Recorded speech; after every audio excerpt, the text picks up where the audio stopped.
Chers étudiants, bonjour. Je vous souhaite la bienvenue dans ce cours dédié à la gestion de temps. Euh, Bien sûr, on va se demander dans un premier temps pourquoi la gestion de temps. Tout simplement parce qu'on manque toujours de temps. Des fois, on voit que les 24 heures ne nous suffisent pas pour faire tout ce qu'on veut faire. On veut parfois être performant partout. Ou des fois, on a beaucoup de tâches à réaliser et on manque de temps. Est-ce que ce manque de temps, il est justifié ou c'est juste une question de mauvaise gestion de cette denrée qui est précieuse? Alors, l'essentiel, c'est qu'on veut ou on cherche, on tente à développer une compétence transversale en matière de gestion de temps.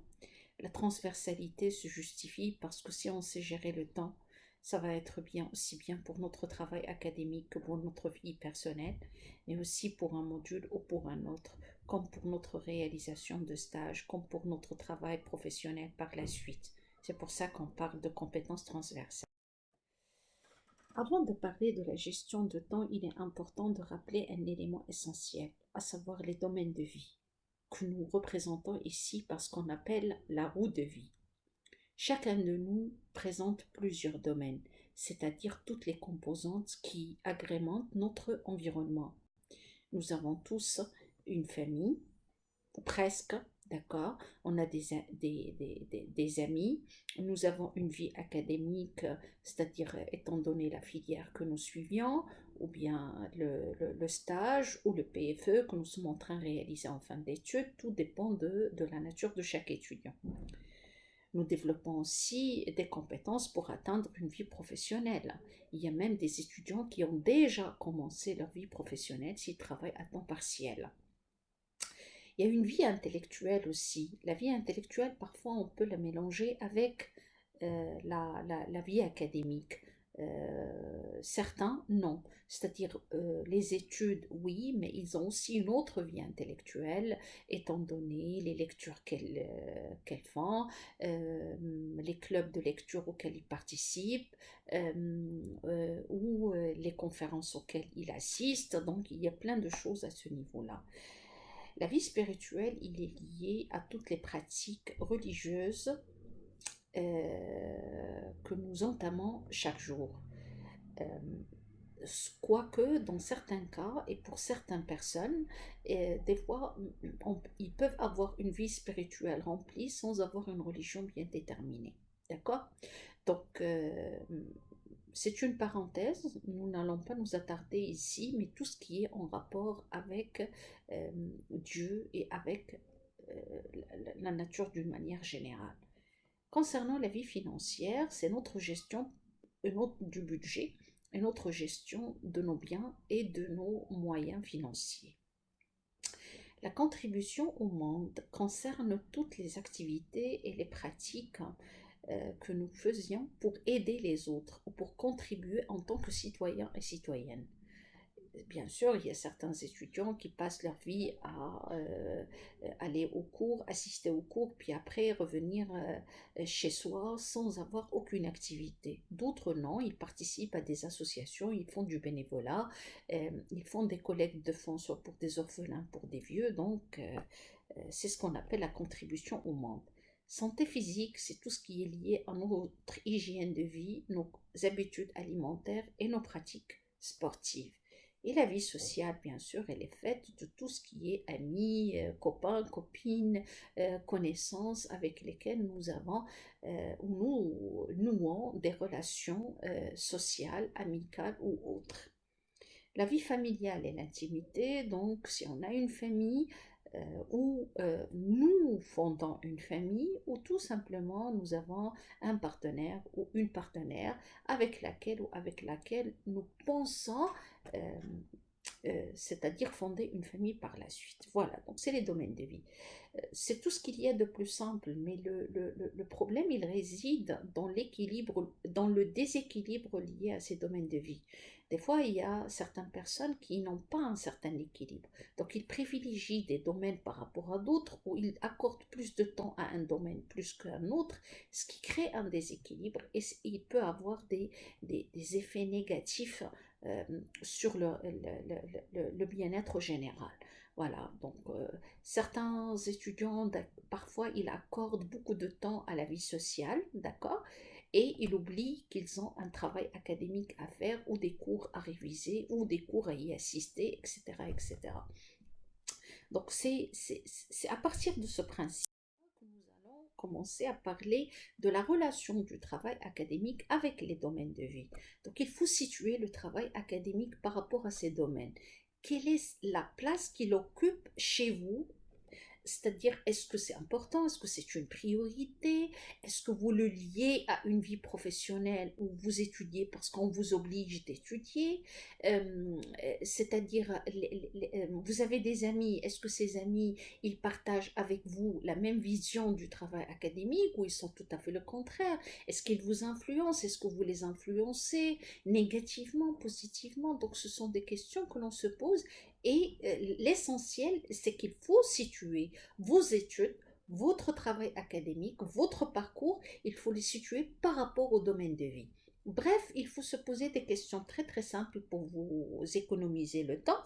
C'est-à-dire, d'abord, il faut commencer par définir les habitudes de travail, c'est-à-dire quand vous travaillez le mieux, à quel moment de la journée.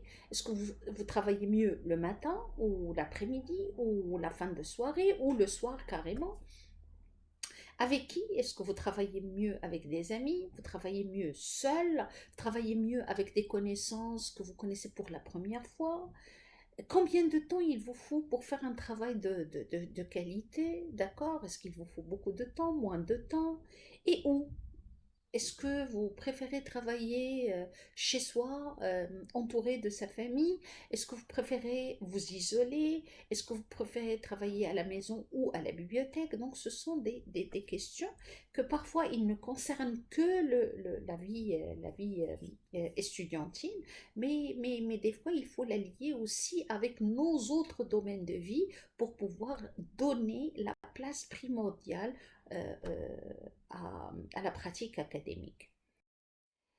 Alors, les entraves du travail académique sont plusieurs. Moi, j'ai choisi deux éléments pour vous les expliquer parce que j'ai senti avec l'expérience et avec le contact permanent avec les étudiants, je vois que ce sont les éléments essentiels, à savoir la procrastination et la procrastination, c'est le fait de remettre à demain. Voilà. C'est le fait de retarder intentionnellement et inutilement l'accomplissement d'une tâche prévue malgré l'attente des conséquences négatives. C'est la définition de Sirois. Alors, qu'est-ce qu'on veut dire par là? Tout ce qu'on veut dire, c'est que la procrastination, c'est le fait de... Il s'agit d'une tâche essentielle, d'accord? Et devant une tâche de distraction ou un moment de plaisir, on peut facilement laisser tomber cette tâche et la remettre pour le lendemain et on trouvera toujours des prétextes. Voilà. Alors, donc, les étudiants, ils procrastinent à 90% de manière occasionnelle. C'est-à-dire que, voilà, ils sont sérieux, ils sont assidus et tout, mais un de ces jours, voilà, pour une raison, pour une autre, ils vont remettre un travail au lendemain. Mais à 50% de manière constante et problématique. Quand même, la moitié des étudiants, ils présentent ce genre de problème. Donc, ce qui fait qu'il faut faire attention à cet élément parce qu'il a quand même des impacts qui sont nombreux. Alors, euh, quelles sont les causes de la procrastination? Premièrement, c'est sous-estimer le temps requis pour la réalisation d'une tâche. C'est-à-dire, supposons par exemple qu'un chapitre d'un cours, il peut demander 3 heures de révision, 4 heures de révision. On va se dire, bah tiens, bon, je crois que j'ai tout compris, il me faudra peut-être une demi-heure. Moi, je peux le laisser demain à la dernière minute. Mais lorsqu'on va réviser ou lorsqu'on commencera la révision du cours, on va se rendre compte que c'est un cours qui n'est pas facile et qui demande plus de temps, mais à ce moment-là, c'est trop tard pour pouvoir se rattraper. Deuxième cause, c'est protéger l'estime de soi. Peur de ne pas être à la hauteur des tâches à faire. Des fois, on procrastine parce qu'on a peur d'affronter la réalité. On ne sait pas si on est capable ou on ne l'est pas devant un cours, devant un PFE, devant une présentation. Et donc, tellement on a peur, on commence à retarder au maximum cette épreuve-là. Troisième cause, c'est ne pas avoir des objectifs clairs. Bon, voilà, je bosse, je dois bosser, je dois travailler, je dois préparer, parce que je vois que tout le monde prépare et travaille. Mais ce travail-là, qu'est-ce qu'il a comme sens pour nous?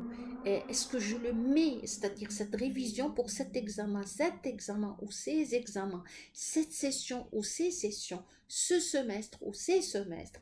Quelle est leur place, d'accord, par rapport à l'objectif que l'on cherche à réaliser? Est-ce que c'est un objectif qui est important? Est-ce que c'est un objectif qui a du sens pour moi? Est-ce que c'est un objectif qui me tient à cœur? Alors si c'est le cas, d'accord, il faut prendre conscience de cette importance-là et donc il faut clarifier ses objectifs. Comme ça, à chaque fois que je veux retarder une tâche, je vais me dire, bah, quand même, c'est une tâche qui est importante, c'est une action qui est importante. Si je ne la fais pas, je vais passer à côté de mon objectif. Voilà. Alors, se protéger contre le stress. Il y a beaucoup de personnes qui paniquent, qui s'angoissent à l'idée de l'examen. Et donc, ce qui fait que, conscient et conscient de cette angoisse et de cette panique-là, lorsqu'ils se voient qu'ils doivent travailler, et donc pour ne pas vivre cette souffrance, ils vont retarder au maximum les actions à entamer. À la fin, c'est le manque de motivation, d'accord.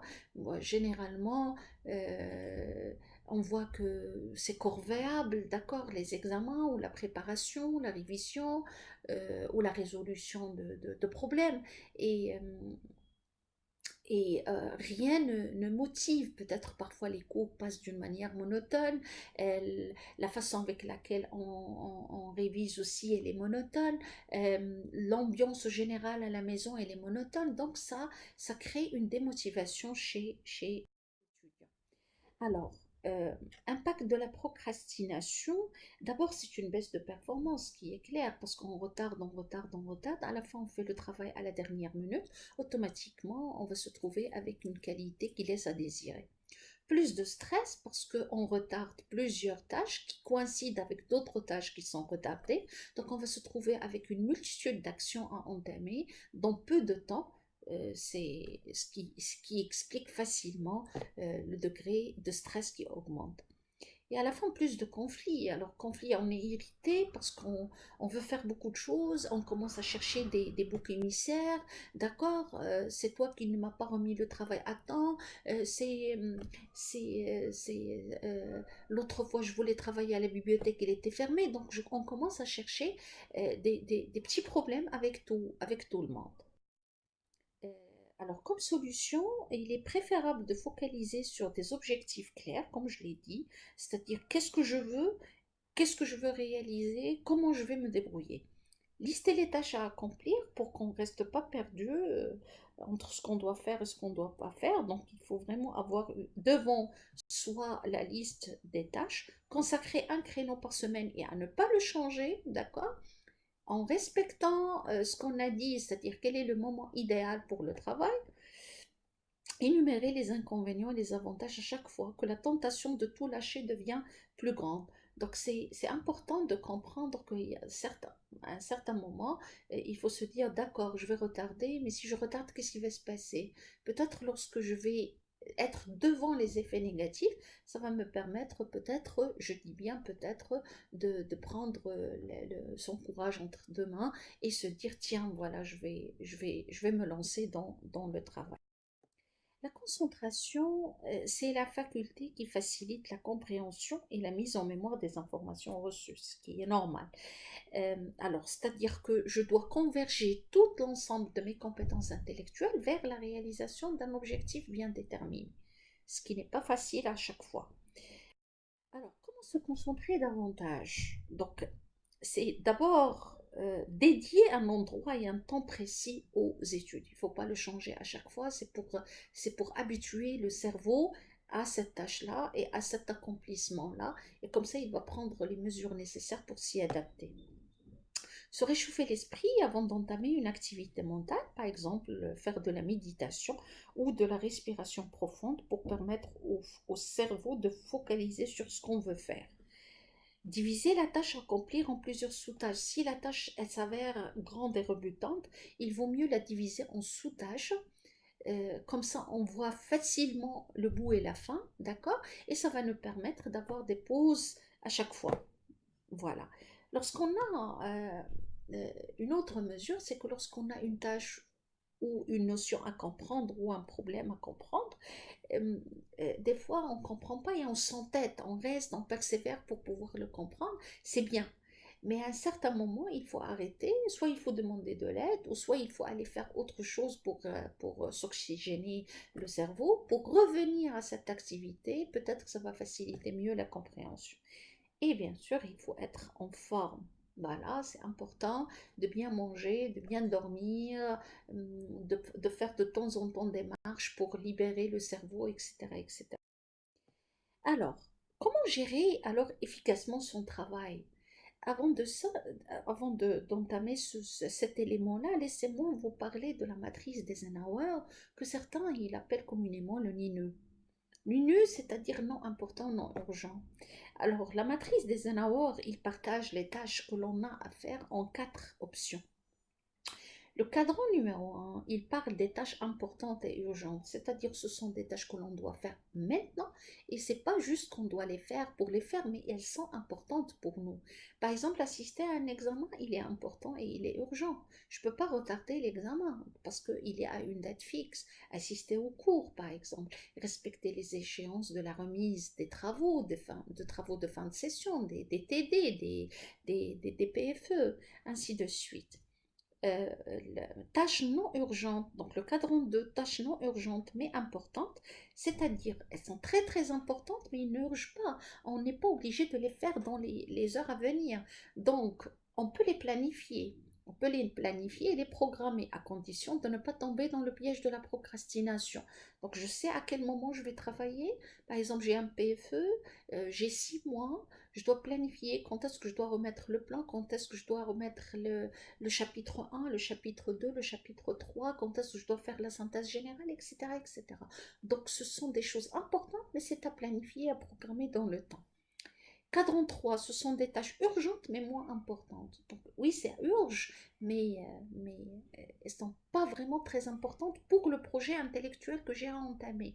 Donc dans ce cas-là, on peut se permettre de déléguer ou de ne pas les faire carrément si le temps ne s'y prête pas. Je vais vous donner un exemple qui est très très simple.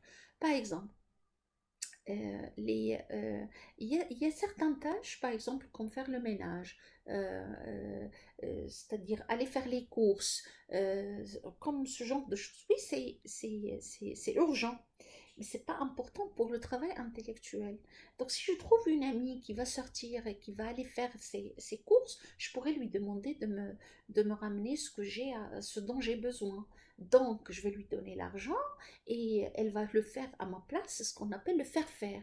Donc c'est déléguer des tâches. Et bien sûr, un de ces jours, si elle a besoin de moi aussi je pourrais faire la tâche à sa place. Donc ça libère un peu de temps pour faire autre chose qui est plus importante. Le cadran 4, ce sont des tâches qui sont inutiles. Euh, C'est-à-dire que soit je, soit je les fais rarement quand j'ai le temps pour ça, ou soit que je laisse tomber, ou soit que je jette à la poubelle carrément. Par exemple, papoter au téléphone pendant des heures et des heures, clavarder sur Facebook pendant des heures et des heures, suivre les acteurs et les célébrités sur les réseaux sociaux. Ça peut faire plaisir, certes, mais c'est pas une tâche qui va ajouter ou qui va avoir une valeur ajoutée pour mon projet professionnel ou académique. Donc je le fais quand je finis mes examens, quand je n'ai plus à faire, quand je termine mes cours, quand je termine ma révision, quand je veux faire une pause. Oui, je peux passer à ce genre de tâches, mais sinon je dois privilégier les priorités. Malheureusement, la majorité des personnes, ils s'intéressent plus à ces tâches non importantes, non urgentes, et ils laissent l'essentiel. Alors là, je vous propose une méthode qui a fait ses preuves, hein, et qui est très connue dans le monde professionnel américain. Ça s'appelle le Give and Think Down. Alors, c'est une méthode qui est inventée par Paul Allen. Paul Allen, c'est un consultant américain. En 2001, dans son livre Give and Think Down, The Art of Stress-Free Productivity. Alors, ça s'appelle GTD, ou comme avec une traduction française, faire avancer les choses, l'art de la productivité sans stress. Voilà. Cette méthode, elle répond à une problématique fondamentale. Donc, tous, on veut faire des choses essentielles. On veut voyager, on veut sortir, on veut rester avec des amis, on veut aller voir la famille, on veut faire un match de foot ou on veut aller à la piscine. Il y a plein, plein, plein, plein de choses que l'on veut faire, mais on manque de temps. Alors, on manque de temps. Est-ce que il faut donc analyser ce qu'on est en train de faire de nos jours et de nos heures? Sûrement, on va libérer du temps pour des choses essentielles. Alors, quelles sont les étapes de la journée? Alors, les étapes sont de simples. L'étape numéro un, c'est collecter tout ce qui sollicite votre attention. Donc, j'inventorie tout, je liste tout ce que je dois faire. Je ne fais pas la différence entre ce qui est important, ce qui n'est pas important, je liste tout. Tout, tout, tout, tout, tout. De la simple idée au grand projet. Je les note en totalité. Ça va prendre du temps, mais ça va me permettre de mieux comprendre ma situation. L'étape numéro 2, c'est établir des processus pour mieux traiter ce que vous avez à faire. Donc, je traite les tâches et je les classe en termes de priorité. Ça, c'est priorité numéro un, priorité numéro 2. Est-ce que celui-là, je dois le faire maintenant? Est-ce que je le fais après?